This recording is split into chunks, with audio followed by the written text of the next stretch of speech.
SEC news channel ప్రేక్షకులకు నమస్కారం. త్వరలో మన రాష్ట్రంలో పార్లమెంట్ ఎన్నికలతో పాటు అసెంబ్లీ ఎన్నికలు కూడా జరగబోతూ ఉన్నాయి. ఈ సందర్భంగా స్థానిక రాజకీయ నాయకులను కలిసి ముఖాముఖి కార్యక్రమం ద్వారా తాజా స్థానిక రాజకీయ అంశాలను మీకు పరిచయం చేస్తూ ఉన్నాము. ఈ మా ప్రయత్నాన్ని అభినందించి అభిమానించి ప్రోత్సహిస్తున్నటువంటి ప్రేక్షకులందరికీ కూడా ధన్యవాదాలు తెలియజేస్తూ ఉన్నాము. ఈరోజు జనసేన పార్టీకి సంబంధించి మండలాధ్యక్షులుగా వ్యవహరిస్తున్నటువంటి శ్రీ ముద్రగడ జమ్మి గారిని మీకు పరిచయం చేసి వారి ద్వారా కొన్ని రాజకీయ అంశాలని మీకు తెలియచేద్దామని అనుకుంటున్నాము. నమస్కారం అండి జమ్మి గారు. నమస్తే సార్. బాగున్నారా? బాగున్నా సార్. సార్ మిమ్మల్ని అందరూ జమ్మి అని పిలుస్తారు, అదే మీ పేరా? నా పేరు ముద్రగడ వీరేష్ బాబు అండి.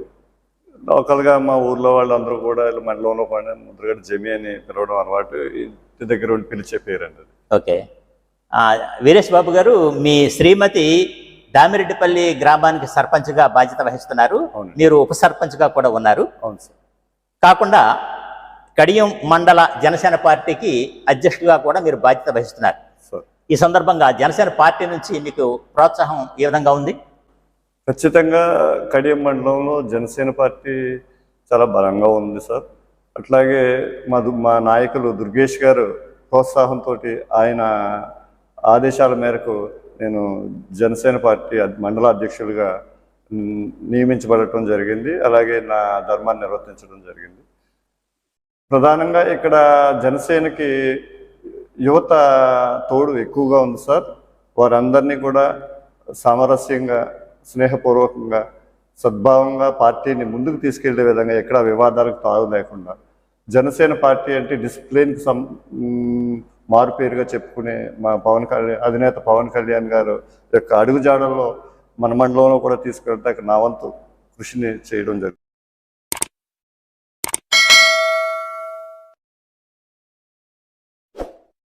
జరుగుతుంది సార్. ముద్రగడ పేరు వినగానే ఉభయ తెలుగు రాష్ట్రాల్లోనూ బాగా పాపులర్ అయినటువంటి వ్యక్తి ముద్రగడ పద్మనాభం గారు. అవును సార్. వారితో మీకైనా బంధుత్వం ఉందా? అంటే పూర్వం ఎప్పుడో ఉండేదని విన్నాను, బట్ ఇప్పుడు అయితే అంత దగ్గర బంధుత్వాలు ఏమీ లేవు సార్ మాకు. అయితే మీ రాజకీయ రంగ ప్రవేశం ఎలా జరిగింది? అసలు మీ వృత్తి ఏంటి, మీ ప్రవృత్తి ఏమిటి? సార్ మాది వ్యవసాయ కుటుంబం సార్. ముందు నుంచి కూడా మా పూర్వీకులందరూ కూడా వ్యవసాయంగానే అలవాటు ఉన్న వ్యక్తులు. నేను ఎంఎస్సి బయోకెమిస్ట్రీ చేయడం జరిగింది. నాకు కూడా మా నాన్నగారు యొక్క ఎక్కువగా పొలం తీసుకెళ్ళడం చిన్నప్పటి నుంచి అలవాటు వల్ల నేను వ్యవసాయం మీద అంత చదువుకున్నా కానీ జాబ్ కన్నా వ్యవసాయం అనేది ఎక్కువగా మక్కువ చూపడం జరిగింది. ఆ నేపథ్యంలోనే నేను అప్పట్లో వరి, చెరుకు వ్యవసాయం చేసేవాడు. ఇప్పుడు నర్సరీ వ్యవసాయం కొంచెం లాభదాయకంగా ఉంది కంపేర్ చేసుకుంటే, ఆ పంటలతో కంపేర్ చేసుకుంటే. ఆ విధానంగా నేను ఇంకా వ్యవసాయం మీదే ఆధారపడి బతుకుతున్నాను. అట్లా మా కుటుంబానికి కూడా దామిరెడ్డిపల్లి గ్రామంలో సుదీర్ఘ రాజకీయ నేపథ్యం ఉంది. అయితే మా తల్లిగారు 2006లో కొన్ని అనివార్య పరిస్థితుల్లో సర్పంచ్గా పోటీ చేయడం, గెలవడం, ఇండివిజువల్గా పోటీ చేయడం జరిగింది సార్. మేము ఏ పార్టీ తరఫున కాకుండా ఇండిపెండెంట్గా పోటీ చేయడం జరిగింది. అట్లాగే గెలవడం జరిగింది. అక్కడి నుంచి రాజకీయ ప్రస్థానం మొదలైంది సార్. అట్లా ఆ టైంలో 2006లో 7 సంవత్సరాలు పదవీకాలం ఉంది సార్. రాజశేఖర రెడ్డి గారి టైంలో 7 సంవత్సరాలు పదవీకాలం ఉంది. గ్రామంలో చాలా సేవలు అందించడం జరిగింది. ఇండిపెండెంట్గా పోటీ చేయడం వల్ల ఇప్పుడిగా నిధులైతే రాకపోవచ్చు, కానీ మా వంతుగా పంచాయతీలో ఖచ్చితంగా మా వృత్తి ధర్మాన్ని ఖచ్చితంగా పాటించడం జరిగింది. అలాగే మంచి పేరు తెచ్చుకోవడం జరిగింది. ఎక్కడ కూడా అవినీతి తావు లేకుండా పంచాయతీ నడపడం జరిగింది సార్. అంటే సహజంగా మీది వ్యవసాయ నేపథ్యం అన్నట్టు కుటుంబం అయినప్పటికీ కూడా రాజకీయ రంగ నేపథ్యం కూడా మీ కుటుంబానికి కొంత ఉంది. అయితే ప్రస్తుతం రాజమహేంద్రవర రూరల్ నియోజకవర్గంలో జనసేన పార్టీ పరిస్థితి ఎలా ఉంది? రాజమహేంద్రవరం రూరల్ నియోజకవర్గంలో ఖచ్చితంగా జనసేన బలంగా ఉంది సార్. ఎందుకంటే పవన్ కళ్యాణ్ గారు 2014లో జనసేన స్థాపించిన తర్వాత రకరకాల కారణాల వల్ల ప్రత్యక్షంగా పోటీ చేయడం వల్ల, లేకపోతే వేరే వాళ్ళకి సపోర్ట్ చేయడం వల్ల జరిగింది. కానీ రాజమండ్రి నియోజకవర్గంలో, రూరల్ నియోజకవర్గంలో మన కందులు దుర్గేష్ గారు ఎప్పుడైతే జనసేన పార్టీలో జాయిన్ అవ్వడం, అటువంటి ఉన్నతమైన వ్యక్తులు, అంటే మచ్చలేని వ్యక్తులు, అవినీతికి ఎక్కడ తావులేని ప్రతిపక్షాలు కూడా ఆయన వేలెత్తి చూపించాలంటే భయపడే పరిస్థితి, అంటే భయపడడం అంటే అక్కడ ఆ తావు ఇవ్వని పరిస్థితుల్లో అటువంటి ముఖ్య నాయకులు పవన్ కళ్యాణ్ గారు మాకు నచ్చిన సిద్ధాంతం అవినీతికి దూరంగా ఉండే వ్యక్తి, మంచి భావం కలిగింది. అదే సిద్ధాంతాలు కలిగిన వ్యక్తి ఎమ్మెల్యేగా దొరకడం కూడా చాలా కష్టతరం అండి. ఒక్కోసారి మన ముఖ్యమంత్రులు ఉత్తమంలో అయి ఉండొచ్చు, మనకు పోటీ చేసే నాయకులు అంత ఉత్తమంగా ఉండకపోవచ్చు. కానీ మా అదృష్టం ఏంటంటే కడియం రూరల్ మండలానికి రూరల్ నియోజకవర్గానికి వచ్చేటప్పటికి పవన్ కళ్యాణ్ గారు ఏ సిద్ధాంతాలను అయితే ముందుకు వెళ్తుంటారో, మా దుర్గేష్ గారు కూడా ఎక్కడ మచ్చలేని అందరినీ కలుపుకుపోయే భావంగా పార్టీలని గ్రూపులని, మీరు ఏ పార్టీ అయినా చూడండి గ్రూపిజం ఉంటుంది. సార్, ఇప్పుడు మీరు దుర్గేష్ గారి ప్రస్తావన చేస్తున్నారు. అయితే దుర్గేష్ గారు జనసేన పార్టీ అభ్యర్థిగా ఇంకా ప్రకటింపబడలేదు కదా, మీరు ఆయన్ని జనసేన అభ్యర్థి అయినే అనే భావాన్ని ఎలా ప్రకటించగలుగుతున్నారు? అంటే ఖచ్చితంగా మన జనసేన పార్టీలో రూరల్ నియోజకవర్గాన్ని తీసుకుంటే దుర్గేష్ గారు అభ్యర్థి, అదే ప్రకటించకపోయినా కానీ కంటెస్ట్ చేసే అభ్యర్థి ఆయన. సో ఆయన్ని మన పవన్ కళ్యాణ్ గారు ఖచ్చితంగా అటువంటి జనసేన పార్టీకి అవసరం అని పవన్ కళ్యాణ్ గారు గుర్తిస్తారని చెప్తాం. ఏదైనా మా అధినాయకుల యొక్క నిర్ణయం తుది నిర్ణయం. సార్, టీడీపీతో జనసేన పార్టీ పొత్తుని మీరు హృదయపూర్వకంగా స్వాగతిస్తున్నారా? ఖచ్చితంగా స్వాగతిస్తాం సార్. ఎందుకంటే పవన్ కళ్యాణ్ గారు ఆంధ్ర రాష్ట్ర భవిష్యత్తును దృష్టిలో పెట్టుకుని ఒక నిర్ణయం తీసుకోవడం జరిగింది. ఆ నిర్ణయానికి జనసేన పార్టీ తరఫున ఖచ్చితంగా మేము స్వాగతిస్తున్నాం. 2014లో జనసేన పార్టీ సహకారంతో తెలుగుదేశం పార్టీ అధికారంలోకి వచ్చింది. అయినప్పటికీ కూడా తగిన ప్రాధాన్యత టీడీపీ అధినేత చంద్రబాబు నాయుడు గారు పవన్ కళ్యాణ్ గారికి ఇవ్వలేదు అనేటువంటి భావన ప్రజల్లో ఉంది. ఇలాంటి పరిస్థితుల్లో మీరు చంద్రబాబు నాయుడు గారిని మళ్ళీ ఎలా నమ్మగలుగుతారు? అంటే అప్పుడున్న పరిస్థితుల ప్రకారం చంద్రబాబు నాయుడు గారికి విజనరీ ఉన్న వ్యక్తి కాబట్టి, సుదీర్ఘ రాజకీయ ప్రస్థానం ఉన్న వ్యక్తి కాబట్టి పవన్ కళ్యాణ్ గారు సపోర్ట్ చేయడం జరిగింది. ఆ సపోర్ట్ చేసిన తర్వాత ప్రభుత్వం ఏర్పాటు జరిగిన తర్వాత చాలా సమస్యల మీద పవన్ కళ్యాణ్ గారు ప్రభుత్వంతో పోరాటం చేయడం జరిగింది. సపోర్ట్ చేసినా కానీ ఉద్దానం కిడ్నీ బాధితుల సమస్యలు కానివ్వండి, అమరావతి భూసేకరణ విషయంలో కానివ్వండి, కొంతమంది ఎమ్మెల్యేల అనుచిత ప్రవర్తనల మీద తిరుగుబాటు చేయడం కానీ, అంటే ఒక పార్టీకి సపోర్ట్ చేసేవంటే ఆయన ఏం చేస్తే దాన్ని మనం జైకొట్టుకుంటూ రావాలన్న సిద్ధాంతంతో ఉండే వ్యక్తి కాదండి పవన్ కళ్యాణ్. ఖచ్చితంగా తప్పు జరుగుతుందంటే స్వపార్టీలో అయినా కానీ ప్రతిపక్షంలో కానీ మనం నిలదీసి అడగగలిగేలా ఉండాలి. నమ్మి ప్రయాణం చేశారు, అందులో తప్పులు వస్తే ఖచ్చితంగా వేలెత్తి చూపించారు. ఆ ప్రయత్నమే మన పవన్ కళ్యాణ్ గారు ఇవాళ చేయడం జరిగిందండి.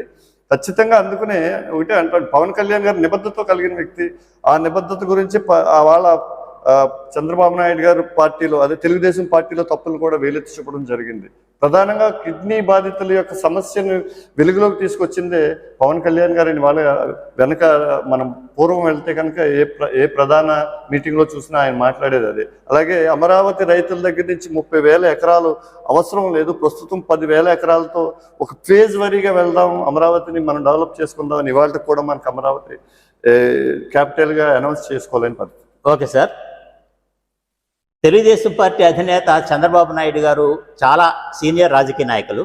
ఆయనతో పోలిస్తే పవన్ కళ్యాణ్ గారికి రాజకీయ అనుభవం తక్కువ. చంద్రబాబు నాయుడు గారు తన మామగారికి వెన్నుపోటు పొడిచారు అనేటువంటి ఒక అపప్రథ జనంలో ఉంది. అటువంటి నాయకుడు మీ అధినేత అయినటువంటి పవన్ కళ్యాణ్ గారికి రేపొద్దుట వెన్నుపోటు పొడవరు అని ఎలా అనుకోగలరు?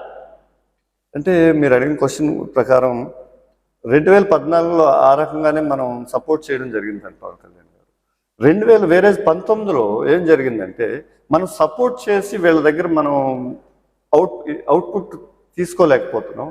మనం ప్యారలల్గా ఇప్పుడు మనం అధికారం, ఇప్పుడు పవన్ కళ్యాణ్ గారు సుదీర్ఘ రాజకీయ ప్రయాణం ఏమైనా 10 సంవత్సరాలు అయింది పార్టీ పెట్టి. ఇమీడియట్గా ఆయన సీఎంగా ప్రజలు యాక్సెప్ట్ చేస్తారు. ఎందుకంటే బలమైన పార్టీలు ఉన్నాయి. వైఎస్ఆర్ రాజశేఖర రెడ్డి గారి యొక్క మార్క్ తోటి మన జగన్మోహన్ రెడ్డి గారు వచ్చారు, ఎన్టీ రామారావు గారు మార్క్ తోటి చంద్రబాబు నాయుడు గారు వచ్చారు. అటువంటి నేపథ్యంలో బలమైన పార్టీల్లో పవన్ కళ్యాణ్ గారు రాగానే సీఎం అయిపోతారు అన్న ఆలోచనతో ఆయన రాలేదండి. మార్పును ఏమన్నా తీసుకురావాలి, అవినీతి రహిత ప్రభుత్వాన్ని ఏర్పరచాలని 2014లో సపోర్ట్ చేయడం జరిగింది. అట్లా కాదని మనం చూసిన నేపథ్యంలో 2019లో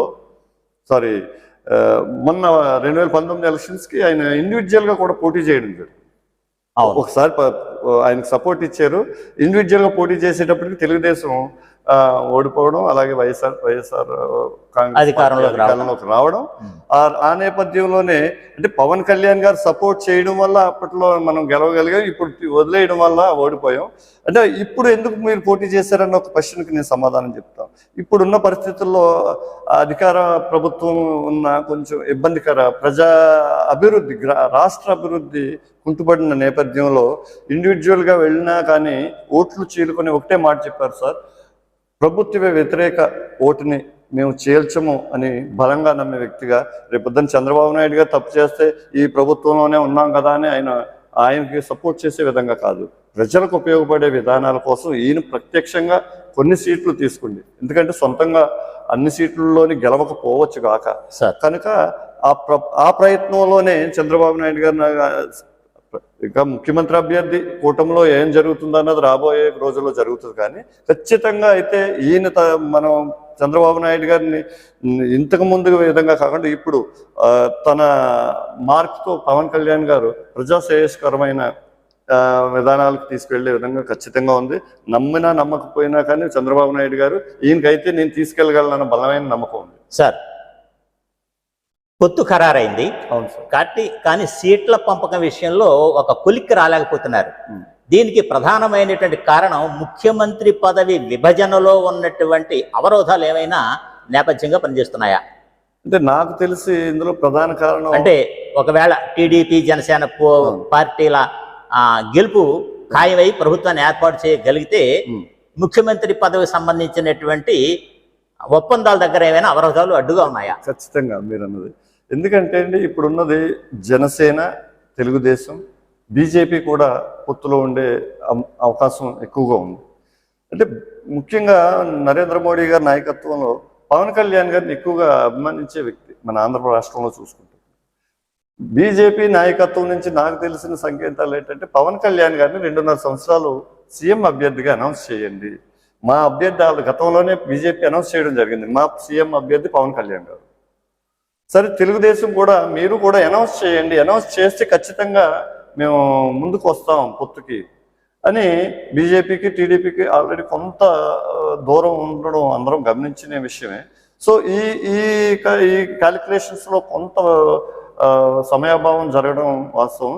అంటే ప్రధానంగా ఈ సీఎం అభ్యర్థి 2.5 సంవత్సరాలు పవన్ కళ్యాణ్ గారు కానీ 2.5 సంవత్సరాలు చంద్రబాబు నాయుడు గారు కానీ చేసే ఆలోచనలో జరుగుతుంది. దీని గురించి కొంచెం లేట్ అవుతుందని మేము అందరం భావిస్తున్నాం. సార్, ముఖ్యమంత్రి పదవి పంపకం విషయంలో బీజేపీ మీరు చెప్పినటువంటి ఒక షరతు ఏదైతే ఉన్నదో ఈ షరతు జనసేన టీడీపీల పొత్తుని విభజించడానికి కేంద్రంలో ఉన్న బీజేపీ ప్రభుత్వం పన్నుతున్న ఒక పన్నాగమా? అంటే పన్నాగం అన్న దానికన్నా పవన్ కళ్యాణ్ గారి మీద కేంద్రానికి ఒక మంచి అభిప్రాయం ఉంది, ఒక మంచి నేతను మనం ముందుకు తీసుకురావాలి. కానీ ఇప్పుడున్న నేపథ్యంలో పవన్ కళ్యాణ్ గారు మొదట్లోనే చెప్పారు, ఇవన్నీ పొత్తులు పెట్టుకోకముందే ప్రభుత్వ వ్యతిరేక ఓటుని మేము చేల్చదలుచుకోలేదు అని స్పష్టంగా చెప్పారు. ఈ స్పష్టమైన ఒకసారి స్టేట్మెంట్ ఇచ్చిన తర్వాత కమిట్ అయ్యి ఉండవలసిన పెద్ద పెద్ద స్టేటస్లో ఉన్నప్పుడు ఈ కొంచెం ఉంటుంది బీజేపీకి, మీరు ఇండివిజువల్గా రండి, మిమ్మల్ని ముందు స్థానంలో తీసుకెళ్తామని అన్న ఆలోచన ఉండొచ్చు. అట్లాగే ఈ చంద్రబాబు నాయుడు గారి మీద గతంలో జరిగిన కొంచెం విభేదాల వల్ల ఈయన ముందుకి తీసుకెళ్లే ఆలోచనలో బీజేపీ కొంత ప్రెషర్ అయితే ఇవ్వచ్చు. కానీ ఖచ్చితంగా ఇది పన్నాగాలన్న దానికన్నా పవన్ కళ్యాణ్ గారిని ముందుకు ఎలా తీసుకురావాలన్న ఆలోచనతో బీజేపీ ఆలోచన ఉందని మేము ఖచ్చితంగా నమ్ముతాం. బీజేపీ ఖచ్చితంగా మాకు మిత్రపక్షం.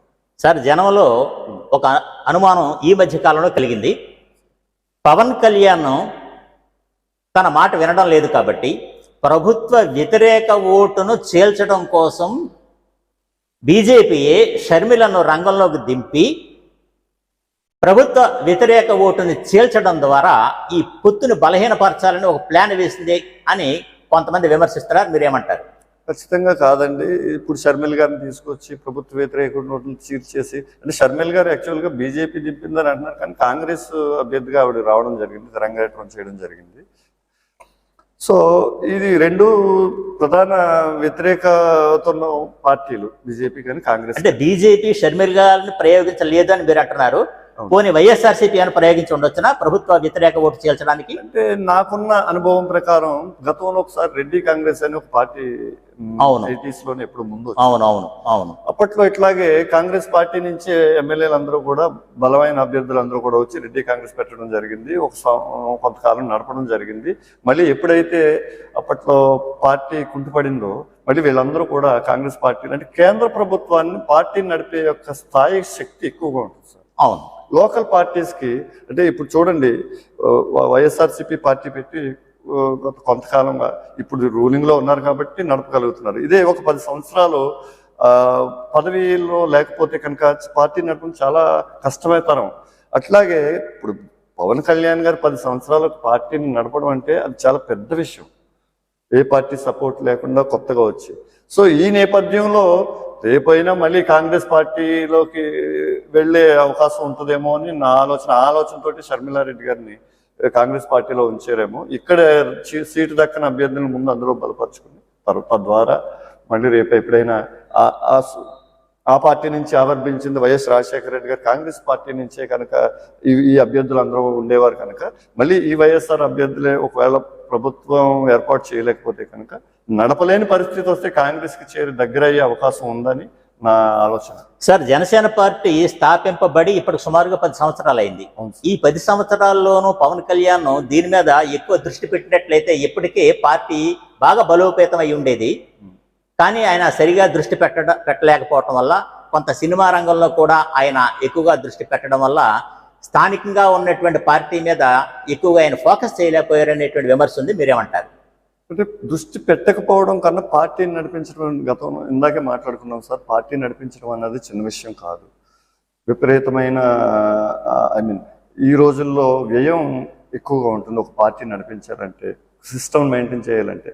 ముఖ్యంగా నేను ఎక్కడ ఫెయిల్ అవుతున్నారంటే అండి, ముఖ్యమైన నాయకులు ఎవరో కూడా పవన్ కళ్యాణ్ గారికి సపోర్టివ్గా ఉండేవాళ్ళు ఎవరు పార్టీని మేము నడుపుతాం మీరు అంటే సాధారణంగా మన ఎన్టీ రామారావు గారిని చూసుకుంటే 80s లో వచ్చినప్పుడు ఒక రామోజీరావు గారు లాంటి వ్యక్తులు వినుదన్నుగా ఉండి ఈయన్ని ప్రజల్లోకి పంపి వాళ్ళు పార్టీ బలాన్ని వెన్నెముకగా నిలిచి పార్టీ ఆవిర్భావాన్ని చేశారు. ఇప్పుడు పవన్ కళ్యాణ్ గారు ఆయన స్వయంగా పార్టీని నిర్మించుకోవాలి, ఆయనే వ్యయానికి సంబంధించిన ఆర్థిక అవసరాలను తీర్చాలి, ఆయనే ప్రచారాలు చేయాలి, ఆయనే ప్రజలను ఉత్తేజం చేయాలి. ఇంత కష్టతరమైన పరిస్థితుల్లో ఇప్పుడు సినిమాలు చేయకపోతే ఆయనకు ఆర్థికంగా అంత పరిపక్వత ఆర్థికంగా పరిపుష్టి కాలేడు. అలాగని సినిమాలు వదిలేసి ప్రజల్లోనే తిరిగితే ఇప్పుడు ఇంకొక విషయం, ఇంకా జనసేన పార్టీకి వస్తే ఏ రకమైన ఖర్చు లేకుండా ప్రజలు స్వయంగా వాళ్ళ సొంత ఖర్చులతో, నియోజకవర్గంలో ఉన్న నాయకులు వాళ్ళ సొంత ఖర్చులతో వెళ్ళే పరిస్థితి. అదే వేరే ఇంకో పార్టీని చూస్తే కనుక 10,000 మందిని పోగొట్టాలన్నా కానీ లక్షల రూపాయలు ఖర్చు పెట్టవలసిన పరిస్థితి. అంత అభిమానం ఉన్న ప్రజల్ని నిలబెట్టుకోవాలి. ఈ పార్టీని నేను ఒక్కసారి పార్టీని పెట్టిన తర్వాత వదిలేసిపోను అన్న మాట అయితే పవన్ కళ్యాణ్ ఫస్ట్ 5 సంవత్సరాలు చేసి నేను పదవి రాకపోతే వదిలేసిపోను, నేను బతికున్నంతకాలం ఈ పార్టీని మోస్తాను, నలుగురు ఉంటే చాలు ఈ పార్టీని నేను నడుపుతాను అన్న మాటకి కట్టుబడి ఉండి ఏదైనా కానీ పార్టీని నడపాలంటే ఆర్థిక పరిపుష్టి అవసరం. కాబట్టి కొంత సినిమాలకైతే ఆయన వెళ్ళడం, ఆ వచ్చిన డబ్బుతో పార్టీ నడపడం జరిగింది. కానీ అది అశ్రద్ధ అని చెప్పడం, ఒక మనిషికి ఉండే టైం క్యాలిక్యులేషన్స్లో కొంత ఆ విధంగా ఆర్థిక విధానాలకి కొంత పార్టీ విధానానికి ఇవాళకి కూడా పార్టీని బలంగా నిలబెట్టిన వ్యక్తి. సార్, పదవిలో అంటే పవర్లో లేకపోయినప్పటికీ కూడా పవన్ కళ్యాణ్ జనంతో కలిసి ఉన్నారు అనేటువంటిది యథార్థం. అవును సార్. అయితే ప్రజారాజ్యం పార్టీలో ఉన్నటువంటి కేడర్ని, అంటే అప్పట్లో ప్రజారాజ్యం పార్టీ ద్వారా ఏర్పడినటువంటి కేడర్ని సమీకరించుకోవడం విషయంలో కొంత ఫెయిల్ అయ్యారేమో అని ఒక అనుమానము. దీనికి మీకు ఒక చిన్న ఉదాహరణ చెప్పాలని అనుకుంటున్నాను. అప్పట్లో ప్రజారాజ్యం పార్టీ 17 శాసనసభ స్థానాల్ని కైవసం చేసుకుంది. చాలా తక్కువ తేడాతో మరో 50 స్థానాల్ని చేజార్చుకుంది. చాలా తక్కువ మెజారిటీ అంటే సుమారు 5,000 ఓట్ల లోపు భేదం ఉన్నటువంటి స్థానాలు కూడా పోగొట్టుకుంది. సుమారు ఇవి ఒక 50 వరకు ఉన్నాయి. సొంతంగా గెలుచుకున్నవి 17 ఉన్నాయి. ఆ 17 ప్లస్ ఈ 50 కలిస్తే 67 అనుకుంటే ఈ 67 స్థానాల మీదనైనా ఎక్కువ ఫోకస్ చేస్తున్నట్లయితే జనసేన పార్టీకి ఇప్పుడున్నటువంటి పరిస్థితి కంటే ఇంకా మెరుగైనటువంటి పరిస్థితి ఉండేది కదా, మీరేమంటారు? అంటే ప్రజారాజ్యం పార్టీ ఓటమి తర్వాత చిరంజీవి గారు కొంచెం గ్యాప్ తీసుకున్నారండి. అంటే పార్టీని నిలబెట్టాలా, విలీనం చేయాలా అన్నది. ఆ గ్యాప్లో పవన్ కళ్యాణ్ గారు అప్పటి నుంచి చెప్తానే వచ్చారు, పార్టీని ఉంచండి, నేను నిలబడతాను. అంటే ఆయన నాకున్న అనుభవం ప్రకారం మనలాంటి వ్యక్తులు పార్టీని నడపలేము అని కాంగ్రెస్లో విలీనం చేయడం. ఈ కాంగ్రెస్లో విలీనం జరిగిన తర్వాత పవన్ కళ్యాణ్ గారికి ఒక రకమైన ఆలోచన ఉంది. ఎందుకు అంత మనం ఇప్పుడు ఒకసారి పోటీ చేసినంత మాత్రాన, ప్రజలు ఆమోదించినంత మాత్రాన మనం దానికి అర్హులం కాదు అని కాదు, ప్రజా ఆమోదం వచ్చే వరకు కూడా ఖచ్చితంగా మనం నిరూపించుకోవాల్సిన అవసరం ఉంది. జీవితంలోకి వచ్చిన తర్వాత నాకు ఆమోదిస్తేనే నేను మీతో ఉంటాను లేదా అని వెళ్ళిపోకూడదు. అటువంటప్పుడు మనం నాయకుడిగా ఎలా యాక్సెప్ట్ చేస్తారని ఆయన చాలా సందర్భాల్లో ఈ పార్టీని విలీనం చేయొద్దని బలంగా ఫోకస్ చేసిన వ్యక్తుల్లో ఆయన ఒకరండి. అటువంటిది ఈ గ్యాప్లో తర్వాత మళ్ళీ వాళ్ళు అందులో ఉండే నాయకులే కొన్ని ఎప్పుడైతే కాంగ్రెస్లో విలీనం చేయడం జరిగిందో ప్రజారాజ్యాన్ని, అందులో ఉన్న నాయకులే ఈ కన్నబాబు గారు కానీ ఇటువంటివి వీళ్ళందరూ కూడా మళ్ళీ కాంగ్రెస్ పార్టీలో విలీనం కావడం పార్టీతో పాటు. ఈ గ్యాప్లో ఆ అభ్యర్థుల్ని సమీకరించుకుంటూ ఈయన నిర్ణయించుకోవడానికి సరే ప్రజారాజ్యం పార్టీ వాళ్ళకి విలీనం చేయబడింది. ఒకవేళ మనం పార్టీ పెడితే మళ్ళీ ఈ పార్టీ పేరుతోట లేకపోతే కొత్తగా పెట్టేలా ఉంటే మనం ఎంతవరకు నడపగలగోమో అన్న ఆలోచన విధానానికి కొంత టైం తీసుకోవడం జరిగింది. మరి టైం తీసుకోకుండా వచ్చి మళ్ళీ సేమ్ అదే విధానంలో వెళ్తే కనుక ప్రజల్లో ఒక అపకీర్తి ఉంటుంది. ఖచ్చితంగా వచ్చామంటే ఏదో సాధించి వెళ్ళాలన్న ధ్యేయంతో వచ్చారు కాబట్టి కొంత టైం తీసుకోవడం జరిగింది. కానీ అది వేరే ఆలోచనతో వదిలేయడం అన్నది కాదు. ఇప్పుడు కూడా మాకు తెలిసిన ఒక అనాలిసిస్ ప్రకారం ప్రజారాజ్యం పార్టీలో 2000, 3000 లోపు పోయిన చేజార్చుకున్న టికెట్స్ ఏ ప్రాంతాల్లో అయితే ఉందో, ప్రజా ఆధారణ ఎక్కడెక్కడ ఉందో వాటి మీద ఎక్కువగా ఫోకస్ చేసి ఇవాళ సుమారు 50 వరకు కూడా సీట్లు పవన్ కళ్యాణ్ గారు డిమాండ్ చేసి అదే పొత్తు ధర్మంగా అడిగి తీసుకునే అవకాశాలు అయితే ఎక్కువగా కనిపిస్తున్నాయని మేము అనుకుంటున్నాం. సార్, తెలుగుదేశం పార్టీ అధికారంలో ఉండగా చేసినటువంటి కొన్ని తప్పిదాల వల్ల, ఉదాహరణకి మనకి ఆ పార్టీ ఇచ్చినటువంటి హామీల్లో రైతు రుణమాఫీ అనేటువంటిది చాలా ప్రధానమైనటువంటిది. అధికారంలోకి వచ్చిన తర్వాత చంద్రబాబు నాయుడు గారు రైతు రుణమాఫీ విషయంలో అనేక నియమ నిబంధనలు కొత్తగా చేర్చి రైతు రుణమాఫీని బాగా బలహీనపరిచారు.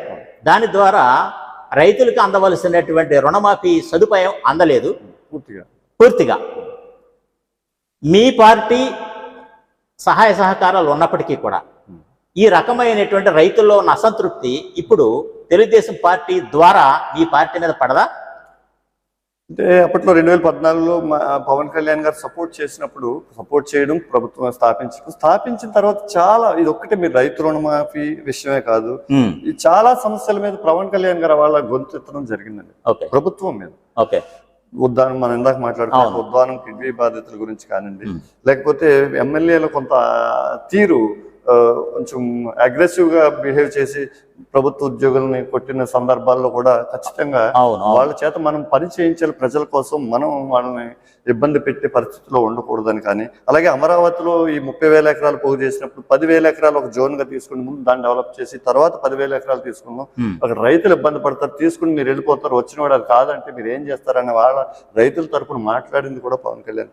ఇలా చాలా అభిప్రాయం అలాగే మీరు చెప్పినట్టు ఈ రైతు రుణమాఫీ విషయంలో కానీ మీరు అన్న హామీలు ఎందుకు చేయట్లేదని ప్రశ్నించడంతో కొంత విభేదం వచ్చిందండి. అప్పట్లో విభేదం వచ్చింది. ఆయన పదవి వచ్చిన తర్వాత ఈయన అంత ప్రాధాన్యత ఇవ్వకపోవడం జరిగింది. అలాగే 2019 తర్వాత ఎలక్షన్స్ వచ్చిన తర్వాత ఇండివిజువల్ గానే వెళ్ళడం జరిగింది. అప్పుడు తెలుసుకున్నారు, పవన్ కళ్యాణ్ గారు అనే వ్యక్తి ఖచ్చితంగా మనకి కూడా అవసరమని. ఇవాళ పవన్ కళ్యాణ్ గారు నేను ప్రభుత్వ ఓటు చేయాల్సిన అనగానే చంద్రబాబు నాయుడు గారు వచ్చి మీరు మాకు అవసరమని అనేయడానికి ఇక్కడున్న అవసరం కాదండి. గతం నుంచి కూడా ఆయన కూడా సీనియర్ నాయకులు కాబట్టి అప్పుడులో మనం ఆయన లేకపోతే మనం ఆయన సపోర్ట్ తోటి గెలిచాం, ఆయన లేకపోతే ఓడిపోయామన్న సంగతి కూడా ఆయన గ్రహించడం జరిగింది. ఇప్పుడు ఉన్న పరిస్థితుల్లో మొన్న చంద్రబాబు నాయుడు గారిని అరెస్ట్ నేపథ్యంలో ఏ నాయకులు ముందుకు రాకపోయినా కానీ పవన్ కళ్యాణ్ గారు బై రోడ్డు వచ్చి ఆయనకి బలమైన సపోర్ట్ ఇవ్వడం జరిగింది. పొత్తును ప్రకటించింది కూడా ఆ సమయంలో. అంటే ఇక్కడ పొత్తు ప్రకటించింది పవన్ కళ్యాణ్ గారి యొక్క స్వలాభం కోసం లేకపోతే చంద్రబాబు నాయుడు గారిని అభివృద్ధి చేయడానికో కాదు సార్. ఖచ్చితంగా ఆంధ్ర రాష్ట్ర ప్రజల భవిష్యత్తును ఆలోచించగా చేసుకోండి. పదవులు మాకు ముఖ్యం కాదు. ఈ 5 సంవత్సరాలు ఖాళీగా కూర్చుండి ఇంకొక 5 సంవత్సరాలు పార్టీని నడపగలి నెక్స్ట్ టైం అయినా పవన్ కళ్యాణ్ గారు పోటీ చేస్తే కనుక ఖచ్చితంగా సీఎం అయినా అయ్యే అవకాశం ఉంది. ఎందుకంటే ఈ రెండు ఎలక్షన్స్లో ఒక పార్టీ అయితే ఖచ్చితంగా తెరమరుగయ్యే పరిస్థితులు ఉన్నాయి. అటువంటి నేపథ్యంలో తనకు అవకాశం ఉన్న రానున్న 15 సంవత్సరాల్లో ఒక సీఎం అభ్యర్థిగా బలమైన నాయకుడిగా కేంద్ర ప్రభుత్వ సపోర్ట్తో ఇవాళ ఉన్న పరిస్థితుల ప్రకారం రాష్ట్రాన్ని మనం ఇప్పుడున్న ఆంధ్రప్రదేశ్ని అన్నపూర్ణగా చెప్పుకునే విధంగా ఉన్న రాష్ట్రాన్ని ఇవాళ అప్పుల రాష్ట్రంగా మనం చెప్పుకోనే దుస్థితికి వచ్చాం. ఖచ్చితంగా దీన్ని మనం శాసనసభలో ప్రవేశించి ఏదైనా ప్రజల్ని రాష్ట్రాన్ని ముందుకు తీసుకెళ్లే విధంగా పదవులు త్యాగాలు చేసైనా సరే ఇవాళ సీఎం పదవిని కొంతవరకు త్యాగం చేసే ముందుకు వచ్చినట్టుగా మనం చెప్పుకోవచ్చు. అదే నేపథ్యంలో చంద్రబాబు నాయుడు గారితో కలవడం జరిగింది తప్ప రాష్ట్ర ప్రయోజనాల దృష్ట్యా చూసుకోండి. అప్పుడు ఏదో మాట వినలేదు, ఇప్పుడు మాట వినకపోతే ఖచ్చితంగా పార్టీలో ఉండే పొత్తులో ఉండే ఆ పని చేయించుకోగల కేడర్ మన పవన్ కళ్యాణ్ గారికి ఉందని మేము అందరం ఆశిస్తున్నాం సార్. చేయించగలరని నమ్మకం కూడా మాకు.